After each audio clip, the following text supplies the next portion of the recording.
31 अक्टूबर 2008 तारीख का बहुत ही अहम दिन, क्योंकि इस दिन एक ऐसी चीज पब्लिश की गई जिसे आने वाले वक्त में कुछ लोगों ने तो दुनिया का 8वां अजूबा कहा, तो कुछ लोगों ने दुनिया की one of the biggest Ponzi scheme.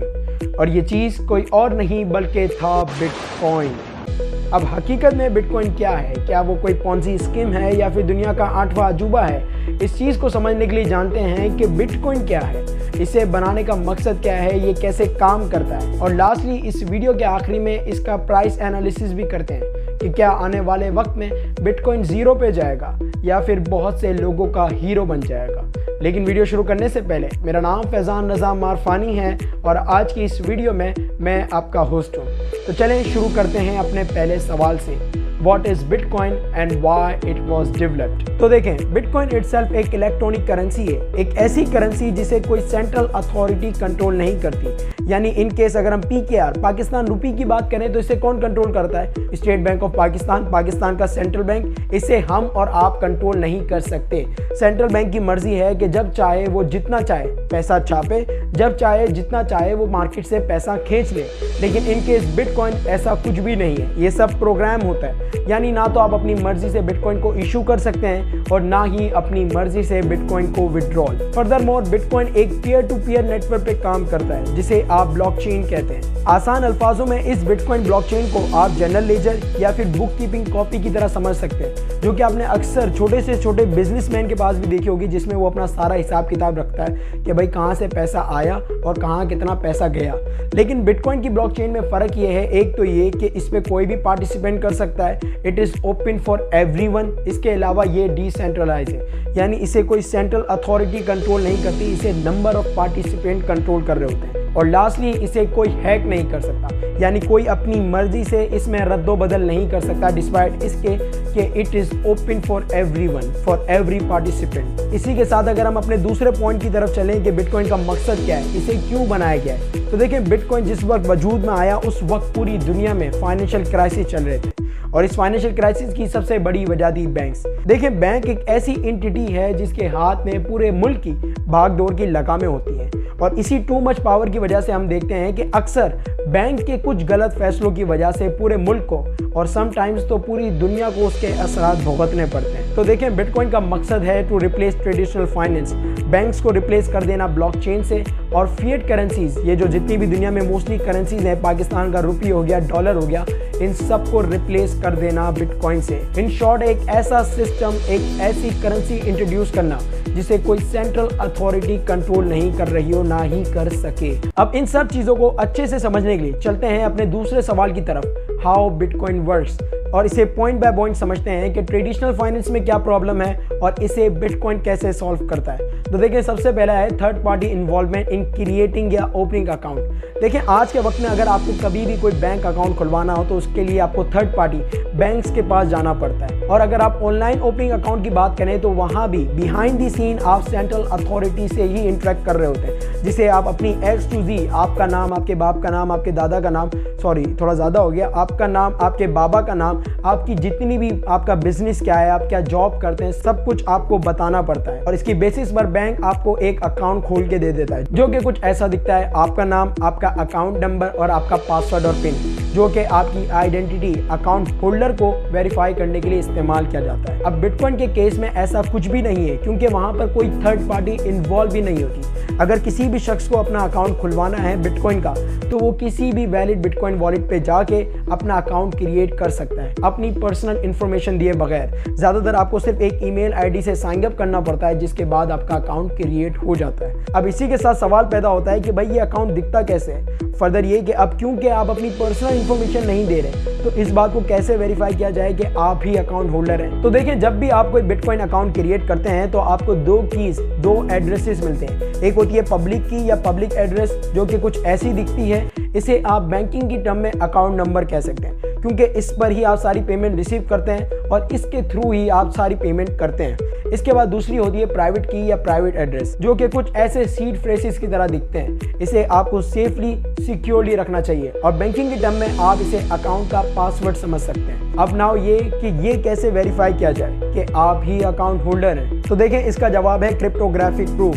ये एक ऐसी टेक्नोलॉजी है जिसकी वजह से जब भी आप कोई ट्रांजैक्शन करते हैं तो आपका जो ट्रांजैक्शन का डेटा है वो आपकी प्राइवेट कीज से मिलकर एक डिजिटल सिग्नेचर फॉर्म करता है। अब क्योंकि ये डिजिटल सिग्नेचर सिर्फ आपकी प्राइवेट कीज से मिलकर ही फॉर्म हो सकती है और प्राइवेट कीज किसके पास होती हैं? अकाउंट होल्डर के पास। इसलिए कहा जाता है कि आपको हमेशा अपनी प्राइवेट कीज को संभाल के रखना चाहिए, बिकॉज नो मैटर आपके अकाउंट में कितने मिलियंस ऑफ डॉलर्स हैं, अगर आपकी प्राइवेट कीज खो गई या किसी और के हत्थे लग गई तो ये अकाउंट आप देख तो सकते हैं लेकिन ये आपके किसी इस्तेमाल में नहीं होगा, बिकॉज विदाउट प्राइवेट कीज आप डिजिटल सिग्नेचर फॉर्म नहीं कर सकते और डिजिटल सिग्नेचर के बगैर आप अपने आप को वेरीफाई नहीं कर सकते और अगर आप वेरीफाई नहीं होंगे तो आपकी ट्रांजैक्शन भी वेरीफाई नहीं हो सकती। बहरहाल ये तो हमारे हाउ बिटकॉइन वर्क्स का पहला पॉइंट हो गया। इसी के साथ हमारा दूसरा पॉइंट है third party involvement in keeping book records. देखिए अभी जो हमारा करंट फाइनेंशियल सिस्टम है इसमें अगर आपको कोई भी ट्रांजैक्शन करनी हो तो उसके लिए आपको किसी थर्ड पार्टी पे भरोसा करना पड़ता है कि वो आपके बिहाफ पर सारी पेमेंट करेंगे और आपको उन पे ट्रस्ट करना पड़ता है। अब इस थर्ड पार्टी को आपके हवाले से सब कुछ पता होता है क्योंकि जब आप अपना अकाउंट क्रिएट करते हैं तो आप अपनी सारी पर्सनल इंफॉर्मेशन शेयर कर देते हैं। अब इस थर्ड पार्टी को आपकी ट्रांजैक्शंस आप जो भी कर रहे हैं उसके हवाले से सब कुछ पता होता है, लेकिन आपको इस थर्ड पार्टी के हवाले से कुछ भी नहीं पता होता कि ये थर्ड पार्टी कैसे ऑपरेशन कर रही है, कैसे बुक कीपिंग कर रही है। किसी भी आउटसाइडर को यानी यू एंड मी किसी को भी इजाज़त नहीं होती, या अगर किसी शख्स का उस बैंक में अकाउंट भी है तो उसे भी इस बात की इजाज़त नहीं होती कि वो दखल अंदाजी करे, वो देखें कि भाई बैंक कैसे अपना सारा बुक कीपिंग रिकॉर्ड रख रही है, कितना पैसा बैंक में आया, कितना पैसा बैंक से गया, कितना पैसों का घपला हो रहा है, किसको कितना प्रेफर्ड किया जा रहा है। अकाउंट होल्डर को किसी को कुछ पता नहीं होता, लेकिन इन केस ऑफ बिटकॉइन ये सारा चिट्टा विट्टा जो भी है ये सब लोगों के सामने होता है। कोई भी शख्स बिटकॉइन ब्लॉकचेन एक्सप्लोरर पे जाके ये देख सकता है कि अभी कितनी ट्रांजैक्शन हो रही है, किस एड्रेस से किस एड्रेस पर कितने बिटकॉइन गए हैं, कब गए हैं, इन सब का पता लोगों के सामने होता है। आई मीन सब कुछ ट्रांसपेरेंट होता है। वेयरएज ट्रेडिशनल फाइनेंस में जो फाइनेंशियल सिस्टम हम इस्तेमाल करते हैं इसमें ये सब क्या होता है, ट्रांसपेरेंट बिल्कुल भी नहीं होता, ये सब प्राइवेट होता है। अब बिटकॉइन इस सेंट्रल अथॉरिटी को, इस सेंट्रलाइजेशन के मसले को कैसे सॉल्व करता है, इसके हवाले से मैंने वीडियो के शुरू में थोड़ी सी तो बात की थी। इफ यू रिमेंबर कि बिटकॉइन एक peer to peer network blockchain पे काम करता है। तो चलें बिटकॉइन की ब्यूटी और इसकी वैल्यू को समझने के लिए इसको थोड़ा सा डिटेल में समझ लेते हैं। तो देखिए बिटकॉइन का नेटवर्क एक ऐसा नेटवर्क है, जैसा कि मैंने वीडियो के शुरू में कहा था, कि जिसमें कोई भी पार्टिसिपेंट कर सकता है। It is open for every person. इस नेटवर्क पे या तो आप एज अ नोड या एज अ माइनर पार्टिसिपेंट कर सकते हैं। अब ये दोनों क्या हैं और इसमें क्या फ़र्क है, इसको अच्छे से समझने के लिए इन्हें पॉइंट बाय पॉइंट समझते हैं। First let start with node. तो देखिए नोड बेसिकली एक सॉफ्टवेयर होता है, ये कोई शख्स या कोई इंसान नहीं होता।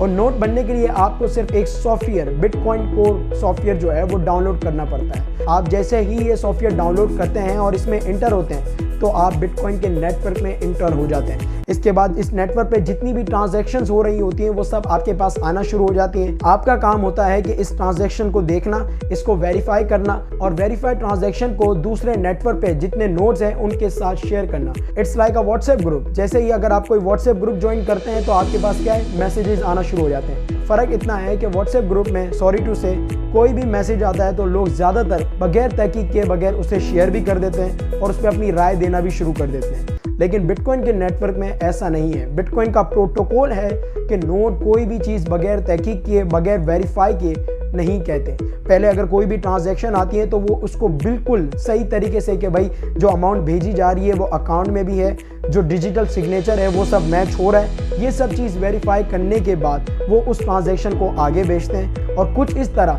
जिस ट्रांजैक्शन पे सबसे ज़्यादा नोट्स की रजामंदी है, क्योंकि मैंने आपको क्या कहा कि नोट ट्रांजैक्शंस को वेरीफाई करके दूसरे नोट्स के साथ शेयर करते हैं। अब ये शेयर करने का मकसद यही होता है कि वो अपना कंसेंसस दे, वो उन्हें बताएं कि उन्हें कैसा लगता है। ये सारा ऑटोमेटिकली सॉफ्टवेयर बेस्ड काम होता है। मैं सिर्फ आपको इजीली एक्सप्लेन करने के लिए ऐसे बता रहा हूँ। अब जिस ट्रांजैक्शन पे सबसे ज़्यादा रजामंदी होती है उसे आगे कर दिया जाता है। कहाँ?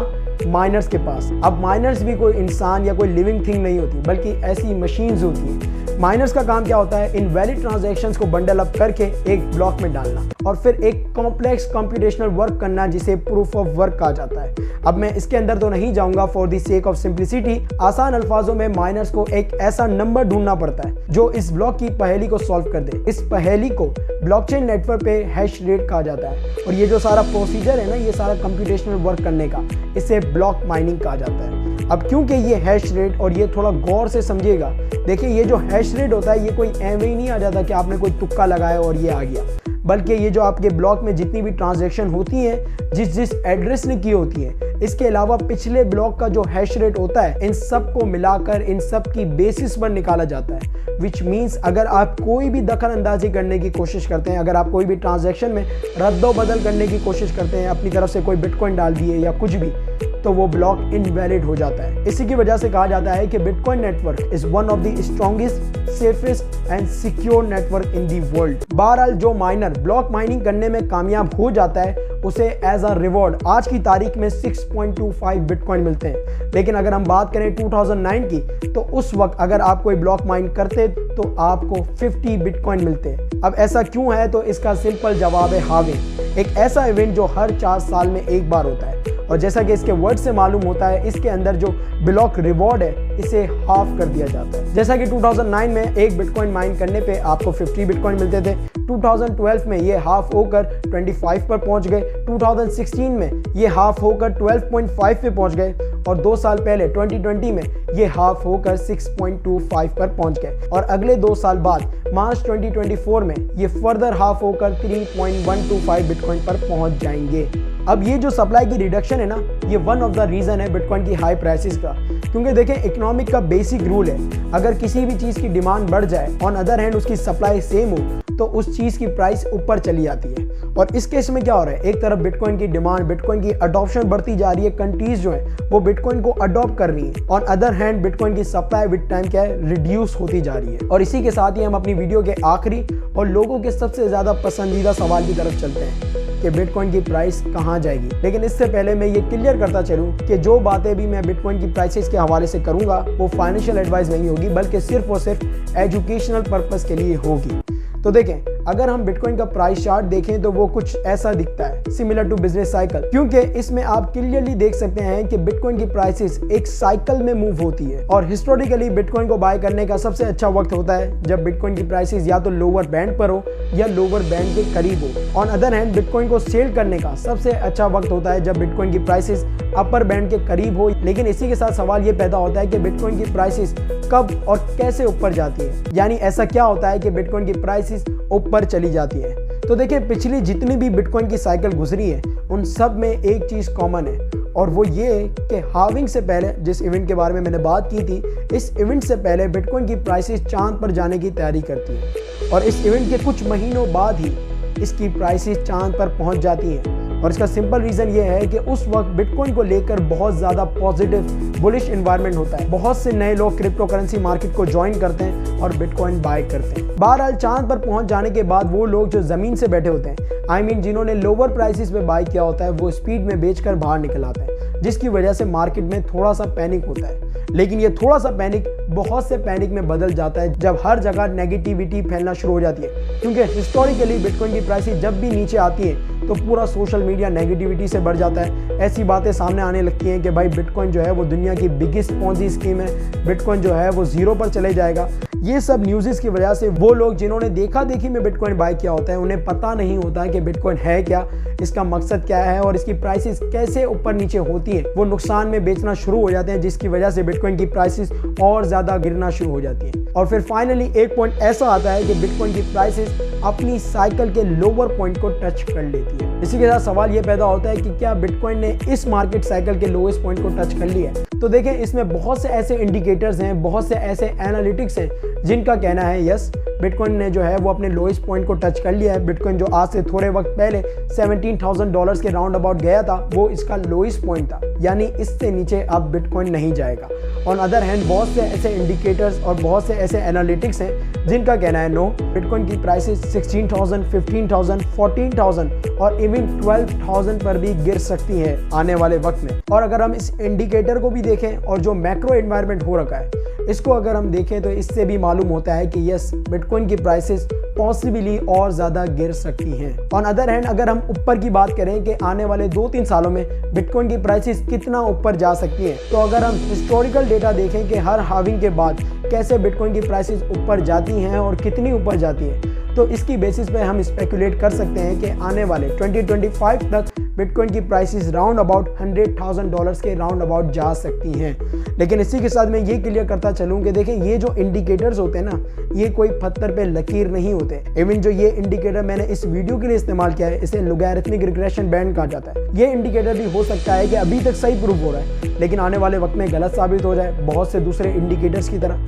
तो भाई इस पे आप बिल्कुल अपना ये पत्थर पे लकीर नहीं होता, ये जस्ट आपको स्पेकुलेट करने के लिए, जस्ट आपको फ्यूचर मूव्स हैं उसके बारे में अंदाज़ा लगाने के लिए हेल्प करता है। इसी के साथ ही मैं अपनी वीडियो को एंड करता हूँ। इन द एंड आपसे पूछता हूँ कि ये सब चीज़ें जानने के बाद आपको क्या लगता है कि बिटकॉइन हकीकत में क्या दुनिया का 8वां अजूबा है या दुनिया की बिगेस्ट पॉन्जी स्कीम है? अपनी राय कमेंट सेक्शन में ज़रूर दें। वीडियो अच्छी लगी हो तो वीडियो को लाइक करना, और अगर आप आने वाले वक्त में भी इन्फॉर्मेटिव वीडियोज़ देखना चाहते हैं तो मेरे चैनल को सब्सक्राइब करना ना भूलिएगा। अल्लाह हाफिज़।